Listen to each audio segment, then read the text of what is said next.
ગામડાના લોકો રોડ પર આવીને આરતી અને સ્વાગત કરવા માટે અમને ઊભા રાખતા આવ્યા એટલે અમે ખૂબ મોડા પહોંચ્યા છે.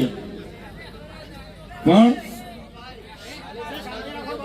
અહીં આવીને અમે જોયું તો દાહોદના વડીલો, દાહોદના યુવાનો અને માતા બહેનોમાં જે જુસ્સો છે, જે ભાવ છે અમારા માટે, આ તમારો ભાવ, આ તમારી લાગણી, આ તમારો પ્રેમ અમને અવારનવાર આ વિસ્તારમાં ખેંચી લાવે છે. અને આજે અમે આવીને જોયું, વરસાદ છે છતાંય, વ્યવસ્થા નથી છતાંય હજારોની મેદની અહીંયા આવીને ઉપસ્થિત થયેલી છે. બધાને મેં બે હાથ જોડીને નમન કરું છું, વંદન કરું છું.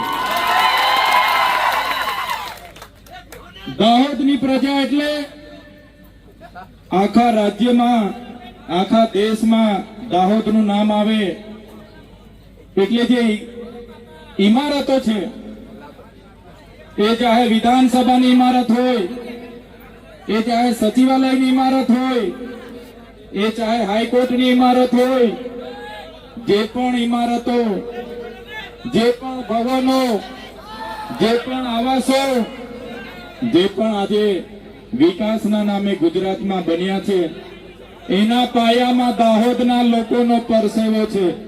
અને એ દાહોદના લોકોને મારે સંબોધન કરવાનું છે. ત્યારે મને આનંદ થાય છે કે એ દાહોદની પ્રજાની વચ્ચે શું, જેમની આજે સંઘર્ષની વાતો થાય છે, સાહસની વાતો થાય છે અને દાહોદની પ્રજાની મહેનતની વાતો થાય છે, ત્યારે આ ગુજરાતના વિકાસમાં પાયામાં દાહોદની પ્રજાનો પરસેવો છે.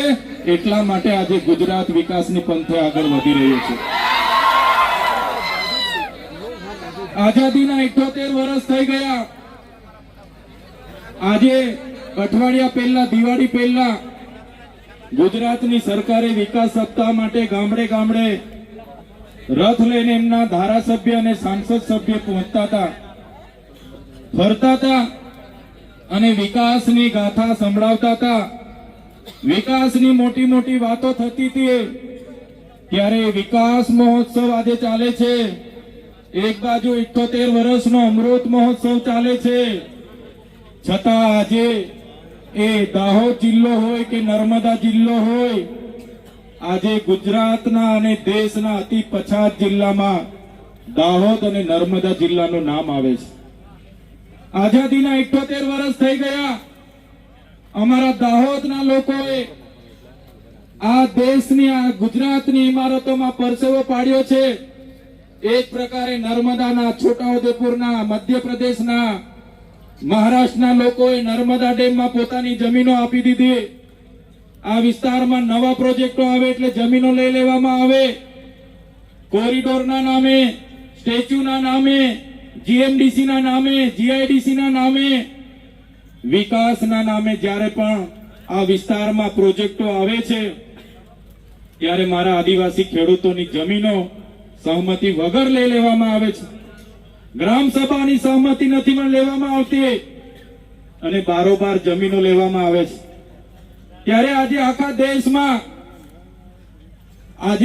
દેશમાં 40 લાખથી પણ વધારે આદિવાસીઓ વિસ્થાપિત થયા છે. આજે એમના માટે દાહોદ આટલો મોટો જિલ્લો હોય, દેશના વિકાસમાં દાહોદે આટલું મોટું યોગદાન આપ્યું છે, છતાં હમણાં દિવાળી પતી જશે એટલે મારા દાહોદના ભાઈઓ અને બહેનો માથા પર પોટલા અને હાથમાં છોકરા લઈને મજૂરીએ જતા જોઈએ છે. અમે ગાંધીનગરમાં મળે છે, સુરતમાં મળે છે, ભરૂચમાં મળે છે, અમને અંકલેશ્વરમાં મળે છે, વડોદરામાં મળે છે. અમે પૂછીએ, બેન તમે કાના છો? તો કે ભાઈ અમે તો દાહોદથી છે. નાના નાના છોકરાઓને ત્યાં મજૂરી માટે, મજબૂરી, આ પેટનો ખાડો પૂરવાની મજબૂરી એમને ત્યાં લઈ જાય છે. ત્યારે આ ગુજરાત સરકારને કહીએ છીએ, આજે તમારો આઝાદીનો 78મો વર્ષ ચાલે છે. તમે અમૃત મહોત્સવ પાછળ અબજો રૂપિયાનો ખર્ચો કરો છો. હમણાં વિકાસ સપ્તાહના નામે તમે આ વિસ્તારોમાં રથ ફેરવતા હતા, એમાં કરોડો રૂપિયાના ખર્ચાઓ કર્યા છે.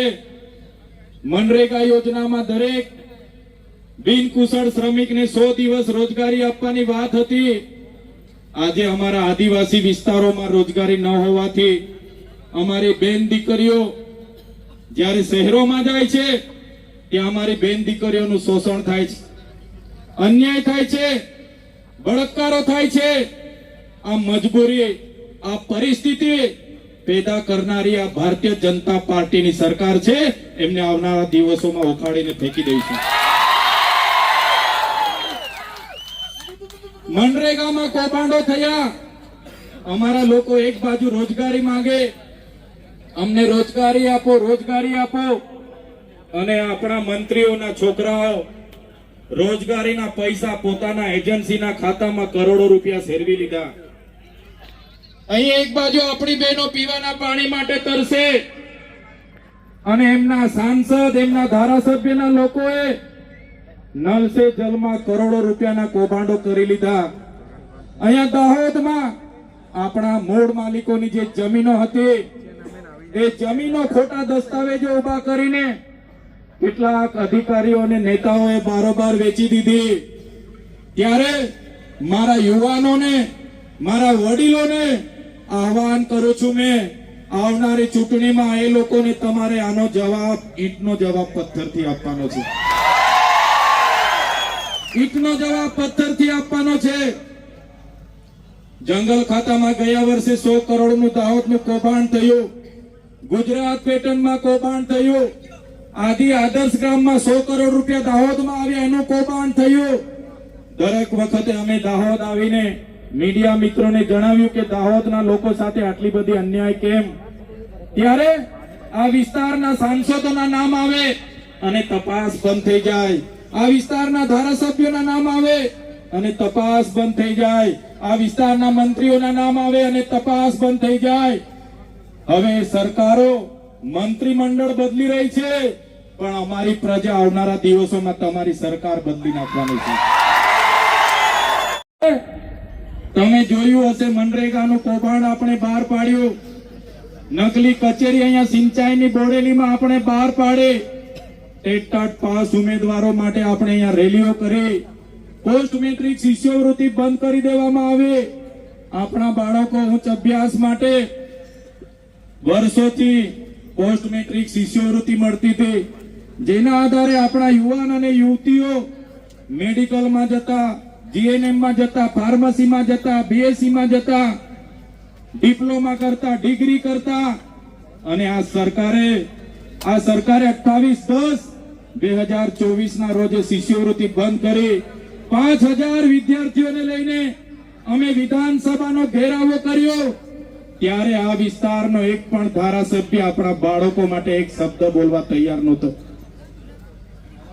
અને વિધાનસભાના ઘેરાવા પછી બિરસા મુંડા ભવનનો ઘેરાવો કર્યો. વિધાનસભામાં સરકાર સામે મારે લડાઈ થઈ. ગૃહમાં મને એક દિવસ માટે સસ્પેન્ડ કરવો પડ્યો. એમણે મને સસ્પેન્ડ કર્યો, પણ અમે વિદ્યાર્થીઓનો મોરચો લઈને જે પ્રકારે વિધાનસભામાં પહોંચ્યા, આ સરકારને નમતું જોખવું પડ્યું અને શિષ્યવૃત્તિ ફરી ચાલુ કરવી પડી.